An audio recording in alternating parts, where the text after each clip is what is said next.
এক বদমাইশ আমাকে রিমান্ডে পল্টন হুজুর, এসআই নাম হলো জাহিদ। জাহিদ এই লোক শাইখুল হাদিস ইবনে শাইখুল হাদিস একাধিক বিয়ে করছে, এটা নিয়ে কথা উঠছে। সে আমার গাইলানো শুরু করছে, এই বেটা তোরা কি এর ফতোয়া দেস, একটাই রাখতারি না আবার দুইটা তিনটা, কারবারটা চিন্তা তুই রাখতারস না, লেগে আল্লাহর বিধান কি রহিত হয়ে গেছে গা?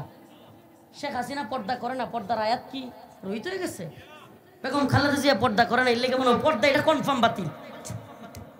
নাউজুবিল্লাহ। আরে কিটা পর্দা করলো না, কেডা করলো এটা দেখবার বিষয় না, আল্লাহর বিধান আছে, ছিল, থাকবে।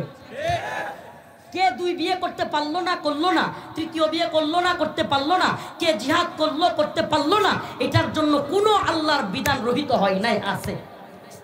আল্লাহ পাক আমাদের বুঝার তৌফিক দান করুন। এরপরে আমি যখন ওই আয়াত করছি ফানকিহু মা তাবা লাকুম মিনান নিসাই ওয়া মাসনা ওয়া সুলাসা ওয়া রুবা, যে আল্লাহর বিধান এটা, কোরআনের আয়াত এটা, সূরাতুন নিসা, আমার আরো গাইলেনি শুরু করছে, এই বেটা ফতোয়া দেস বদমাশ, গেট খুলে আমরা মারতে আসে। নাউজুবিল্লাহ। তাহলে বলেন আল্লাহর বিধানকে এইভাবে কটূক্তি করলে ঈমান থাকবে? কথা বলেন ঈমান থাকবে? গোটা পৃথিবীর 1 ইঞ্চি ভূমিতে ইসলাম থাকবে না, কিন্তু মুমিনের অন্তরে ঈমান থাকবে, ঈমানের হালাত শক্ত থাকবে। মুসলমানদের অবস্থা বাজে হইতে পারে, ঈমানের অবস্থা বাজে হইতে পারবে না। মুসলমানদের কথা একবারে ক্লিয়ার থাকবে, আসসিনু লানা ওয়াল আরাবু লানা ওয়াল হিন্দু লানা ওয়াল কুল্লু লানা। হিন্দ আমাদের, হিন্দুস্তান আমাদের, চীন আমাদের, ইউরোপ আমাদের, আমেরিকা আমাদের, গোটা পৃথিবী মুসলিমদের। এগুলো এরা দখল করছে, ইনশাআল্লাহ ছুটায় ফেলবো ওসিরেই। আফগান আমাদের হয়ে গেছে, মালি সোমালিয়া আমাদের হচ্ছে, ইয়েমেন আমাদের হচ্ছে, গোটা পৃথিবী মুসলিমদের পদতলে আসবে যদি ঈমানের অবস্থা কঠিন থাকে। ঈমানের ক্ষেত্রে কোনো সান নয়, আপুস নয়। ও ভাই, পৃথিবীর সব হিন্দু, কাফের, বৌদ্ধ, খ্রিস্টান মুসলমান হয়ে জান্নাতে গেলে আমগর কোনো অভাব পড়বো? খুদ নরেন্দ্র মোদিও যদি কালেমা পড়ে মুসলমান হয়ে যায়, আমগর সমস্যা আছে? হ্যাঁ, এই জায়গায় আমাদের উদারতা সবচেয়ে বেশি। সবাই মুসলমান হও, জান্নাতে যাও, কাফের থাকবে। রাসূল বলেছে মুহাম্মাদুর রাসূলুল্লাহ, আল্লাহ বলেছেন আশিদ্দাউ আলাল কুফার রুহামাউ বাইনাহুম, সুবহানাল্লাহ। আল্লাহ এবং তার রাসূল সুস্পষ্ট জানিয়ে দিয়েছেন যে আমি এবং আমার সহপাঠীরা কাফেরদের ব্যাপারে শক্ত, মুমিনদের ব্যাপারে দরদওয়ালা, সুবহানাল্লাহ। মুমিনদের চিকিৎসা করান, কোনো সমস্যা নাই। মুমিনদেরকে বিভিন্ন অসুস্থ হয়ে গেছে, তাকে হেল্প করেন, কোনো সমস্যা নাই। কিন্তু ঈমানের ক্ষেত্রে, দ্বীনি কোনো কাজে সাবধান। কোন নেতা বলুক, নেত্রী বলুক, যেই বলুক, মন্দির পাহারা দিতে যায়েন না, ঈমান থাকবেন, সাবধান হয়ে যান। ঈমান, আমরা ঈমান রক্ষার পাহারাদার। আমরা কি মুসলমানরা কি না মূর্তির পাহারাদার?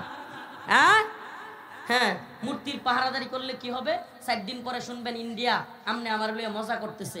এরাই দেখবেন বলবে, দেখ আহাম্মকের দলের গড় বাড়ি আমরা বুলডোজার দিয়া ভেঙে দেই, এদের বাবরি মসজিদ ভেঙে দেই, কত মসজিদ ঘুরাইয়া দেই, আর এই আহাম্মকের দল বাংলাদেশে আমরা মন্দিরের দারোয়ান।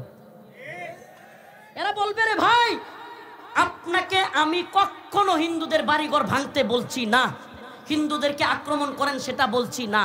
তারা তাদের ধর্ম পালন করবে, আমি আমার ধর্ম পালন করব। এখানে ক্লিয়ার থাকতে হবে, সংখ্যালঘু নাম দিয়ে ইসকন চট্টগ্রামে মুসলমানদের বাড়ি ঘরে দোকানপাটে হামলা করেছে, করে কি করে নাই? আমি গেছি ওই দিন আন্দোলনে, ইয়াতে গুলিস্তান, এক সাংবাদিক, কোনো কথা নাই বার্তা নাই, হঠাৎ করে হুজুর আপনারা যে সংখ্যালঘু নির্যাতন হচ্ছে এগুলো নিয়ে তো কিছু বলেন না। আর কোনো কথা নাই বার্তা নাই, ঠেলে দিলাম বেহিটা। ওই যে এক লোক কইছিল না যে তোর মাথায় কি কয় কলা, কাইতেলাম তোর গলা, আর হেডা একটু ব্যাক কলার কি, হেডা কয় তোর মাথাত কি পান, ঠেলে দিলাম বেহিটা।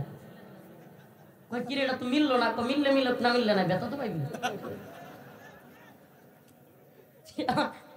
আমরা এখানে গেছি একটা বিষয়ে কথা বলতে, এই বিষয়ের কোনো সম্পর্ক নাই, হঠাৎ করে ঢোকায় দিছে হুজুর আপনারা এত কথা বলেন, সংখ্যালঘুদের ব্যাপারে কিছু বলেন না। কারণ আমি যখন বলছি কি আপনি কি 100 নাকি, যে আপনি দেখেন না উলামায়ে কেরাম সংখ্যালঘুদের বাড়ি ঘরে হামলা হওয়ার কথা বিরোধিতা করেছে, তারা পর্যন্ত সংখ্যালঘুদের নিরাপত্তার কথা বলেছে, আমরা কত জায়গায় বললাম, আপনি কিছুই দেখেন না। আপনি হুট করে এটা কি বললেন? আপনি সংখ্যালঘুর নাম দিয়ে যে সেই সনাতন ধর্মীরা, ইসকনের লোকেরা, ইসকন সনাতন ধর্মী পরিচয় দিলে ভুল হবে। এই ইসকন হলো হিন্দুদের মধ্যে একটা জঙ্গি সংগঠন, সন্ত্রাসী সংগঠন। এই ইসকন মুসলমানদের কলিজায় আঘাত দেয়, এই ইসকন আলেমদের বিরোধিতা করে, এই ইসকন বাংলাদেশের সেনাবাহিনীর উপর আক্রমণ করে। আমি জানতে চাই তোমরা সংখ্যালঘু নাম দিয়া সেনাবাহিনীর উপর আক্রমণ করবা, মুসলমানদের দোকানপাটে আক্রমণ করবা, সাবধান হয়ে যাও। আমরা দাঙ্গা দাঙ্গা খেলার ভয় করি না, আমরা চাই না হিন্দুদের সাথে মুসলমানদের দাঙ্গা লাগুক। কিন্তু যদি তোমরা গায়ে পড়া ঝগড়া করতে চাও, বাংলার জমিনে ইসকন এবং হিন্দুত্ববাদীদের দালালদের ছাড়তে হবে না। রাজি আছেন তো ইনশাআল্লাহ? রাজি আছেন তো ইনশাআল্লাহ? মুসলমানরা করে ভয় পায়? কারে ভয় পায়? কনসেপ্ট ক্লিয়ার থাকবে। জিজিয়া কেন? জিজিয়া তোমরা ইসলামের ভূমিতে, মুসলমানদের ভূমিতে থাকবা নতজানু হইয়া। কিভাবে? নতজানু হইয়া, ভাইসা না। এটা অনেকের কাছে লাগতে পারে, আরে কয় কি? আল্লাহ নিজে বলতেছে আইয়াদি ওয়াহুম সাগিরুন, এরা সাগির, নিচু হয়ে থাকবে। কেন নিচু হয়ে থাকবে? ঈমান যে আনো নাই, আল্লাহর বিরুদ্ধে শিরিক করতেছো, কুফুর করতেছো, এখানে কোনো ধরনের এই লামসাম গজামিল দেওয়ার জায়গায় নাই। আল্লাহ বলতেছে ইন্নামাল মুশরিকুনা নাজাস, মুশরিকরা নাফাকি। আল্লাহ বলতেছে লাতাজিদান্না আশাদ্দান নাস আদাওয়াতাল লিল্লাযিনা আমানুল ইয়াহুদ ওয়াল্লাযিনা আশরাকু, মুমিনের সবচেয়ে শত্রু ইহুদি এবং মুশরিকরা। আল্লাহ বলতেছে ইয়া আইয়ুহাল্লাযিনা আমানু লা তাত্তাখিযুল ইয়াহুদা ওয়ান নাসারা আউলিয়া, তোমরা ইহুদি খ্রিস্টানদেরকে বন্ধু বানায়ো না। আল্লাহ বলতেছে ওয়ালান তারদা আনকাল ইয়াহুদ ওয়ালান নাসারা হাত্তা তাত্তাবিআ মিল্লাতাহুম, মুসলমানদের কোনোভাবেই রাজি খুশি হবে না এরা যতক্ষণ না মুসলমানরাও এদের ধর্মে না ঢুকবে। যারা আমরা দাওয়াতের কাজ করি কিংবা প্রোগ্রামের কাজ করি, তারাও গভীর রাতে ঘুমাইলে পরে ফজরের নামাজ মিস হওয়ার সম্ভাবনা থাকে। এটা খুব মাথায় রাখা চাই, আমরা যেন কোনোভাবেই নামাজ কাজা না হয়ে যায়। কারণ আল্লাহ পাক আমাদের উপর ফরজ করেছেন নামাজ। এই মাহফিলগুলো ফরজ না, হ্যাঁ প্রয়োজনীয়তা আছে, অনেক বেশি প্রয়োজনীয়তা। কেন? কারণ দিনের এই মাহফিল কিংবা এই অবস্থানটা বাংলাদেশে কিংবা উপমহাদেশে আছে বলেই বাতিল জালেম তাগুতরা মাথা ছাড়া দিতে পারে না। এটা আমি পরীক্ষিত, আমি দেখেছি যারা ইনায়া বিনায়া যে কোনোভাবে এই প্রোগ্রামগুলোকে নিষিদ্ধ করতে পারলেই বাতিলরা খুশি। কেন? কারণ এই ময়দানগুলো থেকেই মানুষের জাগরণ তৈরি হয়। আলেমরা যে কোনো সময় যে কোনো জালেমের বিরুদ্ধে দাঁড়ানোর জন্য একটা প্ল্যাটফর্ম দরকার। আলেমরা এই প্ল্যাটফর্মটাকে পেয়েছে, মানুষকে দাওয়াতের এই ময়দানে ওয়াজে আয়েশা মানুষকে ঐক্যবদ্ধ করে, যে কোনো জালেমকে বিতাড়িত করার জন্য এই ময়দানটা জাগ্রত করার জন্য খুব সহজ একটা মাধ্যম। তো এই জন্য এই ময়দানটার প্রয়োজনীয়তা অনেক বেশি, যে কারণে কষ্ট হলেও আমরা শরীক হওয়ার চেষ্টা করি। আল্লাহ পাক আমাদের সবাইকে দ্বীনি কাজগুলোর সাথে শরীক হওয়ার তৌফিক দান করুক। বলেন আমিন। আরো জোরে বলেন আমিন। আমি আল্লাহ এবং তার রাসূলের, আল্লাহর পক্ষ থেকে রাসূল এবং সাহাবায়ে কেরাম কেমন ছিলেন এবং তাদের অবস্থান কেমন ছিল, তাদের মুমিনের সাথে আচরণ কেমন ছিল, কাফেরের সাথে আচরণ কেমন ছিল, এই সম্বন্ধে আপনাদের কাছে কিছু কথা বলবো। আমাদের আচরণ মুমিনের সাথে কেমন হবে, কাফেরের সাথে কেমন হবে, রাষ্ট্রীয়ভাবে রাষ্ট্রীয় ক্ষমতা পাইলে কেমন হবে, রাষ্ট্রীয়ভাবে বিভিন্ন দায়িত্বশীল হলে কেমন হবে, প্রত্যেকটা জিনিস কোরআন সুন্নায় আছে না নাই? যদি কেউ মনে করে কোরআন স্বয়ং সম্পূর্ণ না, নাউজুবিল্লাহ, বরং আব্রাহাম লিঙ্কন থেকে কিছু নিতে হবে, লেনিন থেকে কিছু নিতে হবে, কার্ল মার্কস থেকে কিছু নিতে হবে, মাও সেতুং এর কাছ থেকে কিছু নিতে হবে, তাইলে আমি বুঝবো এ ব্যক্তি ইসলাম বুঝে নাই, এ ব্যক্তি দ্বীন বুঝে নাই। আল্লাহ পাক যেখানে বলেছেন আল ইয়াউমা আকমালতু লাকুম দীনাকুম ওয়া আতমামতু আলাইকুম নি'মাতি ওয়া রাদিতু লাকুমুল ইসলাম দীনা, আমি এই দ্বীনকে পরিপূর্ণ করেছি। এখানে কোনো কাটছাটেরও যেমন সুযোগ নাই, নতুন করে সংযোজন করারও কোনো সুযোগ নেই। এই দ্বীনে নতুন করে কিছু আনারও সুযোগ নাই, এটা থেকে বাতিল করারও কোনো সুযোগ নাই। আপনি সালাফদের ইতিহাস দেখেন, সাহাবায়ে কেরামের ইতিহাস দেখেন, তারা নিজেদের ক্ষেত্রে ছাড় দিতেন, নিজেদের ক্ষেত্রে কি করতেন, কিন্তু ইসলামের ক্ষেত্রে কোনো ছাড় দিতেন না। হযরতে আবু বকর, যার ব্যাপারে বলা হতো আরহাম উম্মতি বি উম্মতি আবু বকর, প্রত্যেক খতিব মিম্বরে এইটা পড়ে, এটা বলে, অথচ এই রহম দিলওয়ালা, নরম দিলওয়ালা হযরতে আবু বকর রাদিয়াল্লাহু আনহু, আল্লাহ রাসূল সাল্লাল্লাহু আলাইহি ওয়াসাল্লাম যখন চলে গেছেন, কিছু লোক যাকাত দিতে অস্বীকার করছে। কি করছে? যাকাত দিতে অস্বীকার করছে। সাইয়্যিদুনা হযরতে আবু বকর রাদিয়াল্লাহু আনহু বলেন, আমি ওই সমস্ত ব্যক্তি যারা যাকাত দেয় না তাদের বিরুদ্ধে যুদ্ধ ঘোষণা করলাম। সুবহানাল্লাহ। এবার হযরতে উমর রাদিয়াল্লাহু আনহু, শক্ত মানুষ, খুব কঠিন মানুষ, তিনি পর্যন্ত আয়েশা হযরতে আবু বকরকে বুঝাইতে লাগলেন, আপনি এখন যদি এই অবস্থাটা তৈরি করেন এই অবস্থা যারা জাকাত দেয় না তাদের বিরুদ্ধে শক্ত হন, যুদ্ধের ডাক দেন, অথচ সব দিকে মানুষ ইসলাম থেকে চলে যাচ্ছে, ইর্তিদাদের ফিতনা চলতেছে, সব দিকে মানুষ মুরতাদ হয়ে যাচ্ছে, ইসলাম থেকে বের হয়ে যাচ্ছে। এই অবস্থায় যাকাত যারা অস্বীকার করেছে তাদের ব্যাপারে একটু ধৈর্য ধারণ করুন। হযরত আবু বকর গর্জে উঠলেন, বললেন, হে ওমর, শুনে রাখুন, আল্লাহর নবীর সময়ে যারা যাকাত দিত তাদের মধ্যে কেউ যদি রাসূলের সময়ে একটা উটের রশি দিত আর এই রশি দিতে অস্বীকার করে, আমি আবু বকর তার বিরুদ্ধে যুদ্ধ ঘোষণা করব। চিন্তা করছেন, এমনিতে কত নরম মানুষ, কিন্তু দিনের উপরে আঘাত আসলে গরম হয়ে যাইতেন। হযরত ওমরের একটা কারগুজারি শোনায়, ওমর রাদিয়াল্লাহু আনহু, যার ব্যাপারে রাসূল বলতেন, আমার পরে যদি কোনো ব্যক্তি নবী হয় তাহলে সেটা হইতেন হযরত ওমর। সুবহানাল্লাহ। লাউ কানা বাদি নবিয়ান লাকানা ওমর। যে ওমর রাদিয়াল্লাহু আনহুর ব্যাপারে বলা হয় যে রাসূলের পরে কেউ নবী হলে কে হইতেন? হযরত ওমর। একদিন হযরত ওমর রাদিয়াল্লাহু আনহু উনি মিম্বরে ভাষণ দিচ্ছেন, বক্তব্য দিচ্ছেন, এর মধ্যে এক লোক দাঁড়ায় গেছে, দাঁড়ায় বলতেছে, ওমর, তোমার গায়ে জামা দুইটা কেন? হযরত ওমর কোনো জবাব দিলেন না। সাধারণ পাবলিক মসজিদের মধ্যে সমস্ত মানুষের সামনে কি বলে, জামা দুইটা কেন?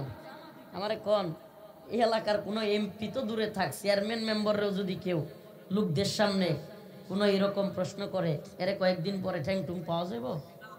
সুবহানাল্লাহ, সুবহানাল্লাহ। খলিফাতুল মুসলিমিন হযরত ওমরকে বলতেছে, তোমার গায়ে জামা দুইটা কেন? হযরত ওমর তার ছেলেকে বলে, আব্দুল্লাহ, বেটা তুমি এই কথার জবাব দাও। হযরত আব্দুল্লাহ ইবনে ওমর দাঁড়ায়া বলেন, ভাই, আমার বাবার গায়েও এই যে বাইতুল মালের যে একটা একটা জামা সবাইকে দেওয়া হয়েছে, আমার বাবারও একটাই, আমি আমার জামাটা আমার বাবাকে দিয়ে দিচ্ছি। সুবহানাল্লাহ কয় না? আমি আমার জামাটা আমি আমার বাবাকে দিয়ে দিয়েছি, এই জন্য ওনার গায়ে দুইটা জামা। ও ভাই, এই ওমর রাদিয়াল্লাহু আনহু দেখেন ব্যক্তিগত আক্রমণের ক্ষেত্রে তারা কত বেশি বিনয়ী। সুবহানাল্লাহ। যে একটা বেদুইনকে পর্যন্ত উনি মারতে বলেন নাই, কাটতে বলেন নাই, ওরে বলেন নাই ওরে ধর, এখনই ওরে শোয়ালা বলছেন, বলেন নাই। হযরত ওমর তার ছেলেকে বলছেন, বাবা তুমি জবাব দাও। তার ছেলে দাঁড়ায় বলছে, আমার জামাটাও আমার বাবাকে দিয়ে দিয়েছি। অথচ আরেকটা ছোট্ট কারগুজারি শুনাই। হযরত ওমরের কাছে দুই লোক বিচার নিয়ে আসছে। কয়জন? দুইজন বিচার নিয়ে আসছে। একজন ইহুদি আর একজন হলো নামদারি মুসলিম। এখন দুইজন বিচার নিয়ে আসছে। এরা এই বিচার হযরত ওমর রাদিয়াল্লাহু আনহুর কাছে আসার আগে আরো দুইজনের কাছে গেছিল। একজনের নাম হযরত আবু বকর আর একজনের নাম জনাব মুহাম্মদুর রাসূলুল্লাহ সাল্লাল্লাহু আলাইহি ওয়াসাল্লাম। এবার হযরত ওমরের কাছে ওই যে ইহুদি, সে বলতেছে, আপনার কাছে এই বিচার আসার আগে আরো দুইজনের কাছে আমরা গিয়েছিলাম, একজনের নাম হযরত আবু বকর আর একজনের নাম জনাব মুহাম্মদ সাল্লাল্লাহু আলাইহি ওয়াসাল্লাম। হযরত ওমর কই, বলেন কি, আমার কাছে আসার আগে আরো এরকম দুইজনের কাছে আমার নবীর কাছে গেছে? কয় হ্যাঁ। এরপরে ওই নামদারি মুসলিমকে জিজ্ঞেস করছে, আচ্ছা তুমি এই বিচার কেন মানলা না? কয় দুইবারই বিচার ওই ইহুদির পক্ষে গেছে। সুবহানাল্লাহ। ইসলামের বিচার ব্যবস্থা এত সুন্দর, ইসলামের বিচার ব্যবস্থা এত সুন্দর, যদি ইহুদিও থাকে কাফেরও থাকে, যদি ফায়সালা তার পক্ষে যায় মুসলমানের বিরুদ্ধেও যায়, ইসলাম বলে ফায়সালা তার পক্ষেই হবে। সুবহানাল্লাহ। আর আমাদের বিচার ব্যবস্থার অবস্থা কি? এই তন্ত্রমন্ত্রের বিচারের অবস্থা আমি আমার কারগুজারি শোনাই। 11 মাস জেলখানায় থাকার পরে, 32 দিন 26 দিন রিমান্ডে খাটার পরে, এত জুলুমের পরে বিচারক জিজ্ঞেস করেন 11 মাস পরে, হুজুর আপনি দোষী না নির্দোষ? এটা সত্য তো, আপনারা যারা আইন বুঝেন এরা জানেন। চার্জশিট যখন গ্রহণ করে ওই দিন জিজ্ঞেস করে, তাইলে এতদিন যে লোকটারে মারলি, সে লোকটারে রিমান্ডে নিলি, এই লোকটারে জেলে রাখলি, এখন যদি নির্দোষ হয় তাইলে ওই বিচারক বদমেশে বলা দরকার না যে তুই জেল খাটবি। আর আমার যে 11 মাস রাখলি, এখন তুমি গিয়ে জেল খাটো। এটা কোন বিচার ব্যবস্থা? 11 মাস পরে বলতেছে আপনি দোষী না নির্দোষ। তো দোষী না নির্দোষ এটা জানার আগেই 3-4 বছর, এমনকি এমনও পর্যন্ত আমরা পেয়েছি 10 বছর চলে গেছে, এখনো পর্যন্ত দোষী না নির্দোষ তার বিচারই হয় নাই। আমার কি বলেন, এটা কি তামাশা না? বিচারের নামে এটা তামাশা না? কোরআন সুন্নাহর বিচার ব্যবস্থা লাগবে। আমাদের কি লাগবে? কথা কয় না, কি লাগবে? সব কিছুতে এই কনসেপ্ট, ও ইমাম ভাই, ও ও খতিব ভাই, ও দাঈ ভাই, বক্তা ভাই, মুসলিম তুমি যদি দ্বীনের দরদি হয়ে থাকো, প্রত্যেকের একটাই দাবি হওয়া দরকার। এটা রফিকুল ইসলাম মাদানির বক্তব্য নয়, প্রত্যেকের কথা হওয়া দরকার। আমাদের ইসলামী শরিয়া লাগবে, কোরআন সুন্নাহ অনুযায়ী সমস্ত বিচার ব্যবস্থা, শাসন ব্যবস্থা লাগবে। আমাদের দাবি একটাই। আজকে আপনাদেরকে বলি, এই যে গার্মেন্টস, সোয়েটার ফ্যাক্টরি, এই সমস্ত ফ্যাক্টরিগুলোতে আন্দোলন কেন? এরা কোটি কোটি টাকা, যাদের শ্রম গাম, যাদের মজুরি, যাদের কষ্ট আর মেহনতে এই ফ্যাক্টরি দাঁড়ালো, তুমি শিল্পপতি হইলা, কোটিপতি হইলা, তুমি তাদের মজুরি দিতে চাও না। তোমার মতো ভণ্ড আর কেউ নেই, তাদের মজুরি দিতে চায় না। কেন? শরিয়া নাই যে, নাহলে তো পাঁচাই পিডা নিয়ে দেখবে। শরিয়া থাকলে এই সমস্ত ভণ্ডামি চলতো না। রাস্তাঘাট, কাল বাট, স্কুল কলেজের পারলে বাথরুমের, স্কুল কলেজ মাদ্রাসার বাথরুমের কমোড পর্যন্ত খায় না। সুরের দল কমোড পর্যন্ত খায় ফেলে। কমোড তো খাইতে পারে না, টাকাটা খায়। এ খায় কি খায় না? 50 লাখ টাকা বাজেট হয়েছে, 25 লাখ মন্ত্রীর পকেটে, 13 লাখ আরো এমপির পকেটে, আর রয়েছে কত 12 লাখ, 6 লাখ উপজেলা চেয়ারম্যানের পকেটে, বাকি কত বাজেট আর 6 লাখ। এখন চেয়ারম্যানে কয় আমি একটু ছাড়া দেই, কথা কন না? মেম্বার হেরাও ঘুরতেছে, হেও আর একটা ছাড়া দিব। এই অবস্থায় বাজেট হইতে হইতে আমাদের জায়গায় আসে, আইসা বাজেট কি হয়েছে? হাওয়া। এত মোড়া বাজেট আয়া কেমন হয়েছে? শেষ। কেন হয়েছে? বলে না কেন হয়েছে? ইসলামী শরিয়া নাই।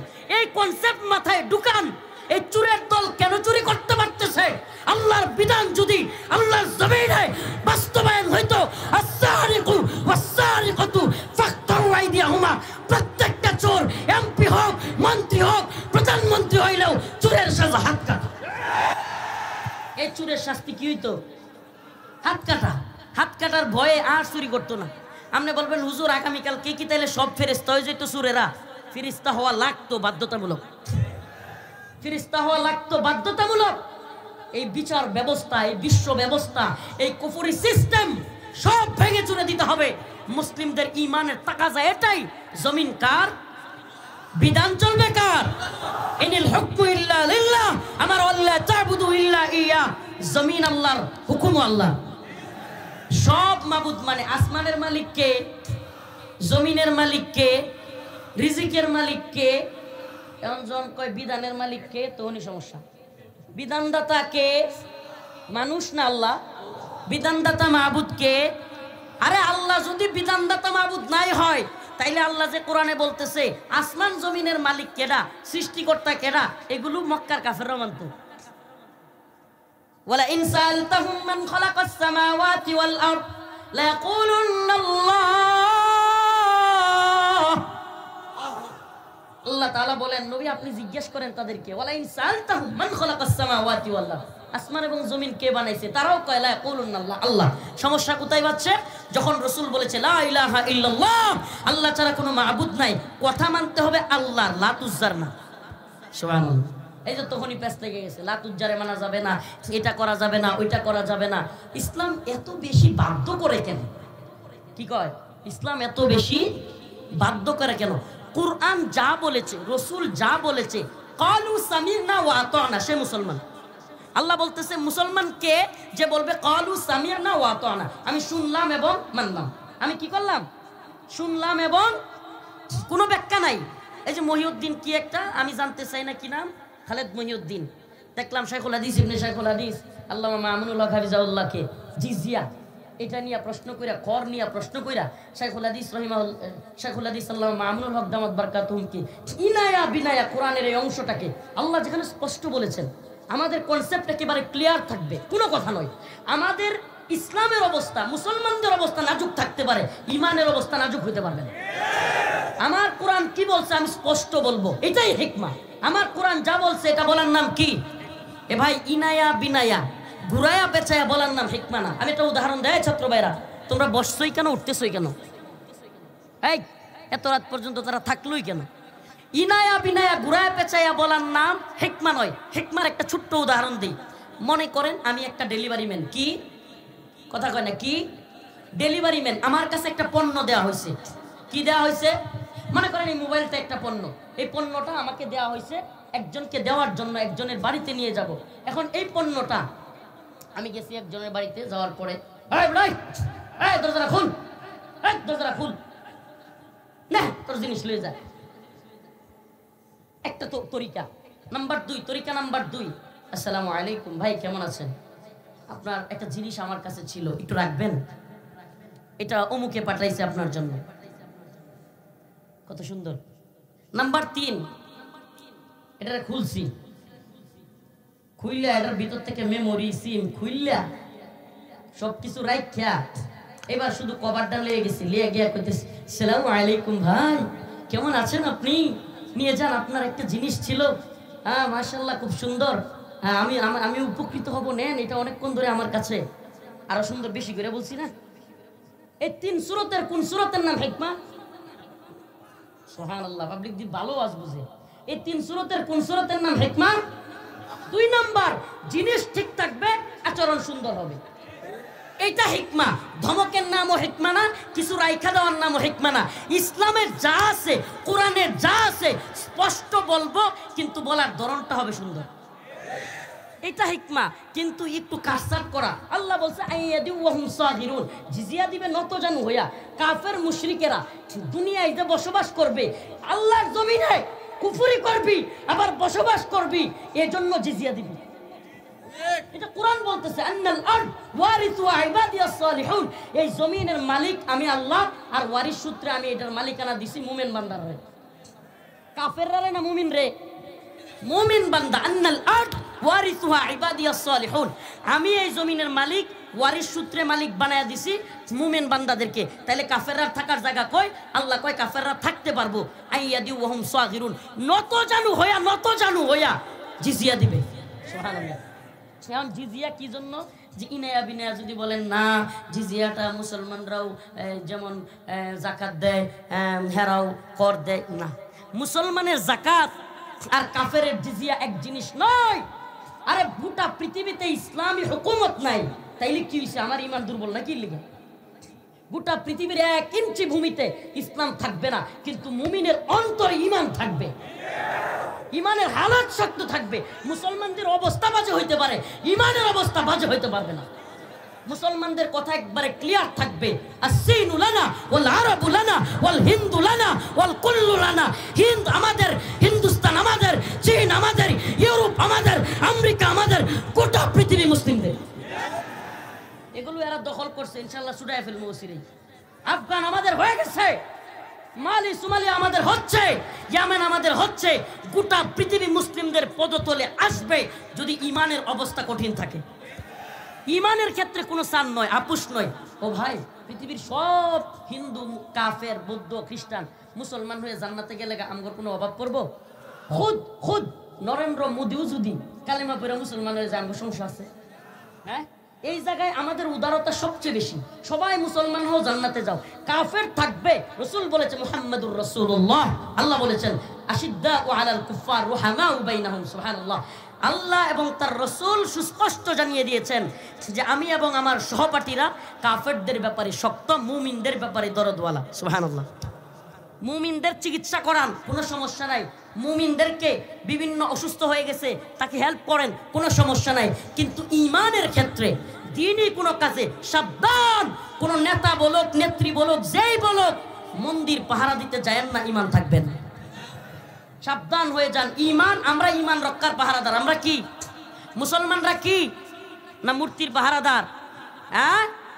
হ্যাঁ, মূর্তির পাহারাদারি করলে কি হবে? 4 দিন পরে শুনবেন ইন্ডিয়া আমনে আমার লইয়া মজা করতেছে। এরাই দেখবেন বলবে দেখ আহাম্মকের দলের গড় বাড়ি আমরা বুলডোজার দিয়া ভেঙে দেই, এদের বাবরি মসজিদ ভেঙে দেই, কত মসজিদ ঘুরাইয়া দেই। আর এই আহাম্মকের দল বাংলাদেশে আমরা মন্দিরের দারোয়ান। এরা বলবে রে ভাই, আপনাকে আমি কখনো হিন্দুদের বাড়িঘর ভাঙতে বলছি না, হিন্দুদেরকে আক্রমণ করেন সেটা বলছি না। তারা তাদের ধর্ম পালন করবে, আমি আমার ধর্ম পালন করব। এখানে ক্লিয়ার থাকতে হবে। সংখ্যালঘু নাম দিয়ে ইসকন চট্টগ্রামে মুসলমানদের বাড়ি ঘরে দোকানপাটে হামলা করেছে, করে কি করে নাই? আমি গেছি ওই দিন আন্দোলনে, ইয়াতে গুলিস্তান। এক সাংবাদিক, কোনো কথা নাই বার্তা নাই, হঠাৎ করে হুজুর আপনারা যে সংখ্যালঘু নির্যাতন হচ্ছে এগুলো নিয়ে তো কিছু বলেন না। আর কোনো কথা নাই বার্তা নাই, ঠেলে দিলাম বেগিটা। ওই যে এক লোক কইছিল না যে তোর মাথায় কি কয় কলা, কয় কাইতেলাম তোর গলা, কারণ হেটা একটু ব্যাক কলার কি হেটা কয় তোর মাথাত কি পান, ঠেলে দিলাম ডেকিটা, কয় কি রে এটা তো মিললো না, মিললে মিলত না মিললে না ব্যথা তো পাইবি। আমরা এখানে গেছি একটা বিষয়ে কথা বলতে, এই বিষয়ের কোনো সম্পর্ক নাই, হঠাৎ করে ঢোকায় দিছে হুজুর আপনারা এত কথা বলেন সংখ্যালঘুদের ব্যাপারে কিছু বলেন না। এখন আমি যখন বলছি কি আপনি কি 100 নাকি, যে আপনি দেখেন না উলামায়ে কেরাম সংখ্যালঘুদের বাড়ি ঘরে হামলা হওয়ার কথা বিরোধিতা করেছে, তারা পর্যন্ত সংখ্যালঘুদের নিরাপত্তার কথা বলেছে, আমরা কত জায়গায় বললাম, আপনি কিছুই দেখেন না, আপনি হুট করে এটা কি বললেন? আপনি সংখ্যালঘুর নাম দিয়ে যে সেই সনাতন ধর্মীরা ইসকনের লোকেরা, ইসকন সনাতন ধর্মী পরিচয় দিলে ভুল হবে, এই ইসকন হলো হিন্দুদের মধ্যে একটা জঙ্গি সংগঠন, সন্ত্রাসী সংগঠন। এই ইসকন মুসলমানদের কলিজায় আঘাত দেয়, এই ইসকন আলেমদের বিরোধিতা করে, এই ইসকন বাংলাদেশের সেনাবাহিনীর উপর আক্রমণ করে। আমি জানতে চাই তোমরা সংখ্যালঘু নাম দিয়া সেনাবাহিনীর উপর আক্রমণ করবা, মুসলমানদের দোকানপাটে আক্রমণ করবা, সাবধান হয়ে যাও। আমরা দাঙ্গা দাঙ্গা খেলার ভয় করি না, আমরা চাই না হিন্দুদের সাথে মুসলমানদের দাঙ্গা লাগুক, কিন্তু যদি তোমরা গায়ে পড়া ঝগড়া করতে চাও বাংলার জমিনে ইসকন এবং হিন্দুত্ববাদীদের দালালদের ছাড়তে হবে না। রাজি আছেন তো ইনশাআল্লাহ? রাজি আছেন তো ইনশাআল্লাহ? মুসলমানরা করে ভয় পায়, কারে ভয় পায়? কনসেপ্ট ক্লিয়ার থাকবে। জিজিয়া কেন? জিজিয়া তোমরা ইসলামের ভূমিতে মুসলমানদের ভূমিতে থাকবা নতজানু হইয়া। কিভাবে নতজানু হইয়া? ভাইসা না, এটা অনেকের কাছে লাগতে পারে, আরে কয় কি, আল্লাহ নিজে বলতেছে আইয়াদি ওয়াহুম সাগিরুন, এরা সাগির নিচু হয়ে থাকবে। কেন নিচু হয়ে থাকবে? ঈমান যে আনো নাই, আল্লাহর বিরুদ্ধে শিরিক করতেছো, কুফর করতেছো, এখানে কোনো ধরনের এই লামসাম গজামিল দেওয়ার জায়গায় নাই। আল্লাহ বলতেছে ইন্নামাল মুশরিকুনা নাজাস, মুশরিকরা নাফাকি। আল্লাহ বলতেছে লাতাজিদান্না আশাদ্দান নাস আদাওয়াতাল লিল্লাযিনা আমানুল ইয়াহুদ ওয়াল্লাযিনা আশরাকু, মুমিনের সবচেয়ে শত্রু ইহুদি এবং মুশরিকরা। আল্লাহ বলতেছে ইয়া আইয়ুহাল্লাযিনা আমানু লা তাত্তাখিযুল ইয়াহুদা ওয়ান নাসারা আউলিয়া, তোমরা ইহুদি খ্রিস্টানদেরকে বন্ধু বানায়ো না। আল্লাহ বলতেছে ওয়ালান তারদা আনকাল ইয়াহুদ ওয়ালান নাসারা হাত্তা তাত্তাবিআ মিল্লাতাহুম, মুসলমানদের কোনোভাবেই রাজি খুশি হবে না এরা যতক্ষণ না মুসলমানরাও এদের ধর্মে না ঢুকবে। তাইলে এতগুলো আয়াত এত পরিষ্কারভাবে বলার পরে কাফেরদের ব্যাপারে নমনীয়তা চলতে পারে? চলতে পারে। আমরা সহ অবস্থানে বিশ্বাসী, আবারও বলি আমরা সকল ধর্মের লোকদের সাথে সহ অবস্থানে বিশ্বাসী, কিন্তু লিডিং থাকবে ইসলামের হাতে। আল্লাহ পাক বলছেন ওয়াইযি বিতালা ইব্রাহিম রাব্বাহু বিকালিমাতিন ফাতাম্মাহুন ক্বালা ইন্নী জাইলুকা লিন-নাসি ইমামা। ইব্রাহিম আলাইহিস সালামকে আল্লাহ বলতেছেন ইব্রাহিম আমি তোমাকে এই জাতির নেতৃত্ব দিব। ইব্রাহিম আলাইহিস সালাম বলেন ক্বালা মিন যুররিয়াতি, আপনি কি আমার কওম থেকেও নেতৃত্ব দিবেন?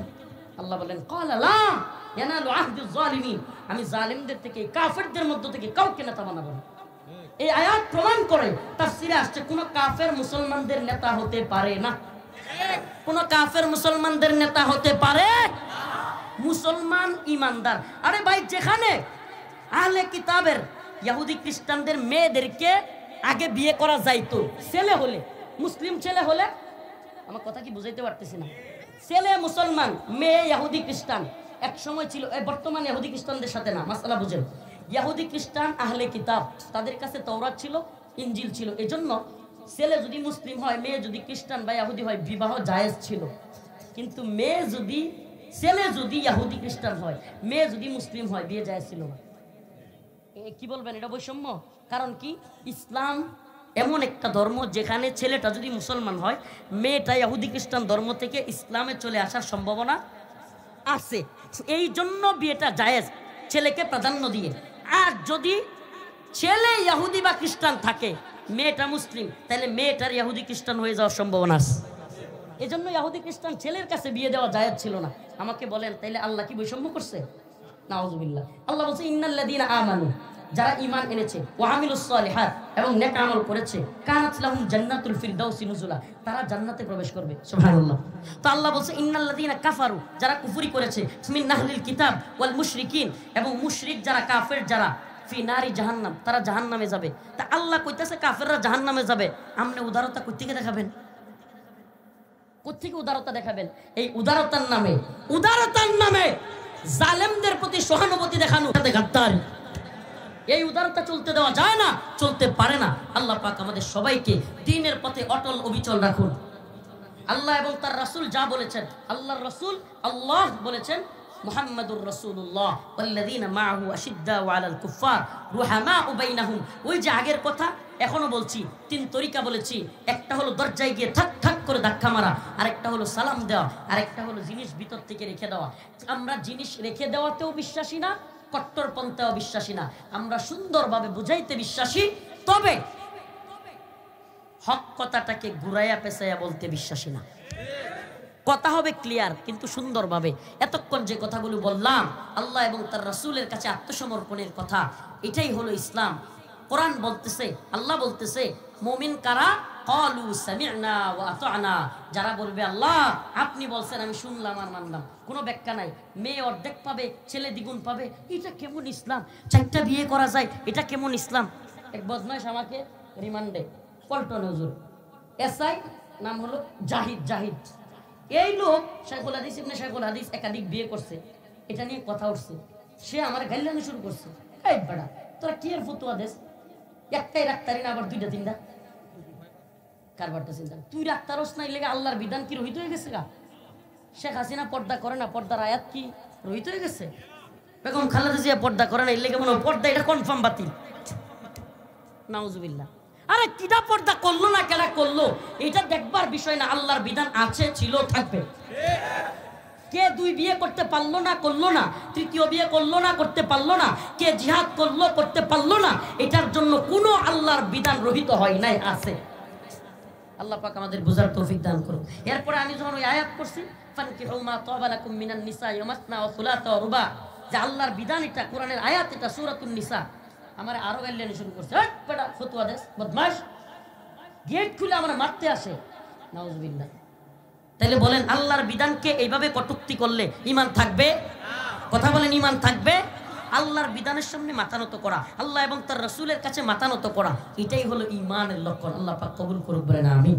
ওয়া আখিরু দাওয়ানা আলহামদুলিল্লাহি রাব্বিল আলামিন। আসসালামু আলাইকুম ওয়া রাহমাতুল্লাহি ওয়া বারাকাতুহু।